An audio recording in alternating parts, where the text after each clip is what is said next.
a, au nom du préfet empêché, assuré de leur soutien pour que la paix, la quiétude sociale, la cohésion pacifique soient une réalité dans le département. Abdou Zaghi n'a pas manqué d'adresser ses remerciements au nom de la population bénéficiaire de l'OGA, aux partenaires techniques et financiers, plus précisément aux PASEL qui œuvrent inlassablement au bien-être de cette communauté. Par la suite, les participants ont eu droit à un exposé de la présidente du noyau des femmes leaders sur l'obstruction des couloirs de fréquentation et le phénomène d'empiétement des espaces pastoraux, suivi d'un débat fort enrichissant au cours duquel, qui pour des contributions, qui pour des éclaircissements, qui pour des compléments d'information, qui pour soulever certaines préoccupations auxquelles des réponses appropriées leur ont été données. Au terme des échanges, tous les leaders d'opinion, chacun dans sa sphère de compétences, se sont engagés pour mener des actions de sensibilisation à l'endroit des agriculteurs et éleveurs pour sécuriser les ressources. Occasion d'ailleurs pour le noyau des femmes leaders de l'OGA de formuler des recommandations à l'endroit du PASEL, dont entre autres le renforcement des capacités de COFOB, le balisage des ressources non partagées et enfin la réunion de concertation avec les propriétaires des champs. À Tillabéri, cette fois-ci, cérémonie de remise d'un don de matériel aux victimes des inondations de l'année 2013 par le Haut Commissariat aux réfugiés, et c'est le gouverneur de la région qui a présidé la cérémonie en présence des membres du comité régional de gestion des crises et catastrophes naturelles. Abdoulaye Soumana, Jibonou. Le don composé de 120 couvertures, 100 nattes, 100 moustiquaires, 100 jerrycans et 100 bâches pour la construction des abris fait suite à l'appel lancé par les autorités de notre pays et permettra de soutenir les populations victimes de ces inondations dans leur situation difficile. À la crise d'inondation qu'on a eue dans notre région et à la mission des Nations Unies pour l'évaluation, un appel a été lancé pour que toutes les agents des Nations Unies puissent apporter une contribution au gouvernement pour aider les populations. Et c'est dans ce cadre qu'au niveau du bureau HCR de Tillabéri, on a regardé dans nos magasins, on a trouvé quelque chose qu'on voudrait apporter comme contribution. En réceptionnant ce don, le gouverneur de la région de Tillabéri a exprimé ses sincères remerciements aux responsables du bureau du Haut Commissariat des Nations Unies pour les réfugiés de Tillabéri pour cet appui hautement significatif et pour sa prompte réaction positive à chaque fois que le besoin. Pour Assimi Diabiri, ce don viendra soutenir les efforts déjà déployés par l'État et ses partenaires.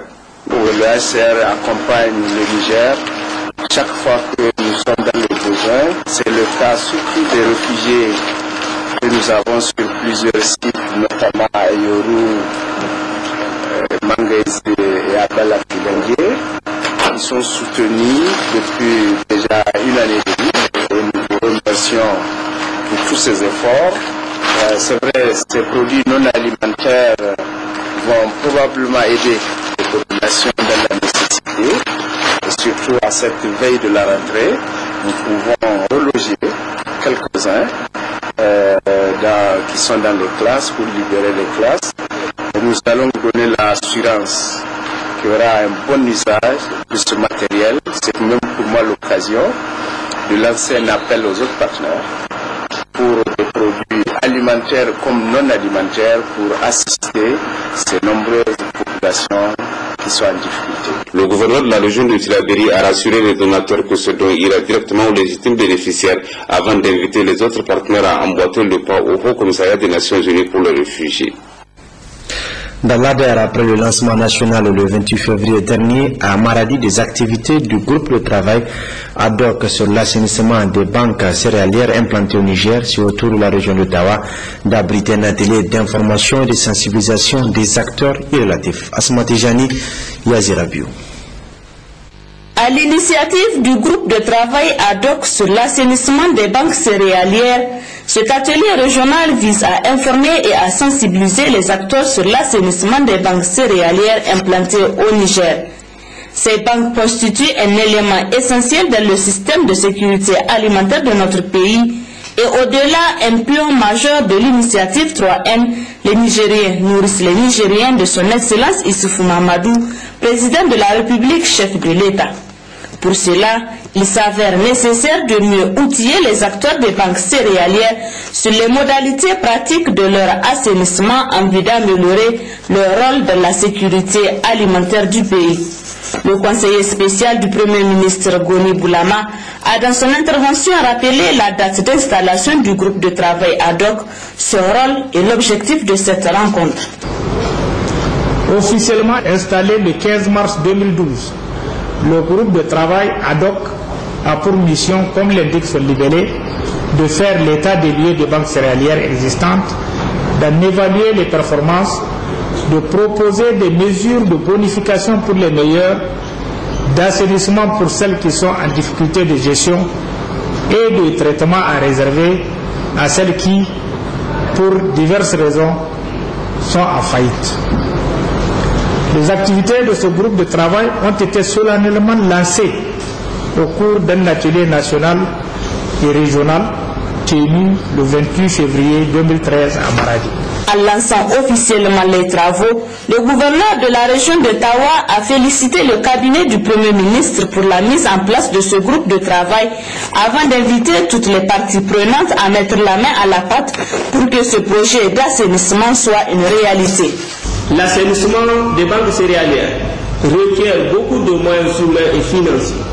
C'est pourquoi je demanderai également aux partenaires techniques et financiers et les responsables des projets de développement de la région de Tawa d'inscrire au cahier de charges de structure la mise en œuvre de ce vaste programme. Plus concrètement, j'engage les membres des cadres de concertation régionale en matière de sécurité alimentaire d'envisager très rapidement le financement d'une opération test du type de celle financée par le PAC 2 au niveau de la commune rurale de Giratawa en Maradi, afin que la méthodologie et les leçons tirées puissent servir à la généralisation de l'opération à l'ensemble des banques céréalières de notre région. Le secrétaire général du conseil de ville Yahya Azumi et le deuxième vice-président du conseil régional Abdou Atawel se sont également prononcés au cours de cette rencontre pour souhaiter la chaleureuse bienvenue aux participants. À Niamey, fin cet après-midi des travaux du forum sur le financement de l'entrepreneuriat des jeunes au Niger. Plusieurs recommandations ont été formulées par les participants à l'endroit des partenaires, notamment sur la problématique du financement de l'entrepreneuriat des jeunes. Le contenu avec le vice-président du conseil régional des jeunes de Dosso, Moro Adamou. À l'endroit de l'État, le renforcement du cadre de concertation interministérielle chargé de la promotion de l'entrepreneuriat jeunesse, la création d'un fonds national de promotion de l'entrepreneuriat des jeunes, la mise en place d'une ligne de crédit pour le financement de l'entrepreneuriat des jeunes, la création d'une plateforme de concertation pour la promotion de l'entrepreneuriat des jeunes, État, institutions financières, jeunes entrepreneurs et les partenaires techniques et financiers. La mise en place d'une structure de suivi du forum entre l'État, jeunes entrepreneurs, partenaires techniques et financiers et les institutions financières. Le renforcement des capacités des structures nationales, régionales, départementales et communales des jeunes entrepreneurs. La mise en place d'un point focal FAGAS au Niger pour le financement de l'entrepreneuriat des jeunes. Aux institutions financières, l'allègement des taux d'intérêt aux jeunes entrepreneurs. La mise en place de lignes spécifiques au financement des jeunes porteurs de projets. Aux jeunes entrepreneurs, le changement de comportement et de mentalité vers un vrai esprit d'entrepreneuriat. La mise en place de structures régionales, départementales et communales pour la promotion de l'entrepreneuriat jeunesse. Aux partenaires techniques et financiers, d'appuyer le gouvernement et les structures de jeunes pour l'émergence d'un véritable entrepreneuriat des jeunes. la prise en compte dans leur politique d'un appui à l'entrepreneuriat des jeunes. Fait à Niamey le 28 septembre 2013, le forum. Cérémonie mardi dernier de réception de la salle d'accouchement d'Alakai dans le département de Bouza, région de Tawa. Elle a été entièrement réhabilitée par Care Norvège à travers l'ONG AFOA. C'était en présence du préfet de Bouza et des cadres de la santé au niveau régional. Hawa Mamadou, Yazirabiou. Cérémonie d'une importance capitale marque la réception officielle de la salle d'accouchement de Alakai, département de Bouza. Entièrement réhabilitée par Care Norvège à travers l'ONG AFOA, cette salle d'accouchement a coûté la somme de plus de 1 million de francs CFA. Plusieurs allocutions ont sanctionné cette cérémonie, celle du maire, du président de la mutuelle santé Raya Karkara, qui ont pris la parole pour d'abord souhaiter la chaleureuse bienvenue aux participants. Chez Moussa de rappeler les multiples appuis apportés par l'ONG AFOA à sa commune. Il me plaît de rappeler les différents appuis apportés par l'ONG AFOA au profit de notre population, notamment l'équipement de nos formations sanitaires, le renforcement des capacités des élus sur la VBG et la SR, le financement de la campagne de sensibilisation sur la santé de reproduction, la formation d'un cadre de dialogue et de différents groupes de jeunes pour ne citer que cela. Au terme de ses propos, il a tenu à remercier M. Aboubakar Idi, un fils du terroir qui a fait don de 5 lits, 5 matelas pour la même salle d'accouchement. Quant à l'honorable chef du canton de Bouza, Ilé Choulani, il a lancé un appel aux femmes pour qu'elles viennent se faire consulter. Abordant dans le même sens, le préfet du département Ilyas El Mahdi Abdraman, en présence du DRSP adjoint Dr Abdou Saleh, du médecin-chef du district sanitaire de Bouza Dr Saleh et de la responsable LMD Niger Dr Fatima Zenou, dira que la santé n'a pas de prix. C'est pourquoi le président de la République, chef de l'État, son Excellence Mahmoud Issoufou, fait de la santé des populations la priorité de ses priorités.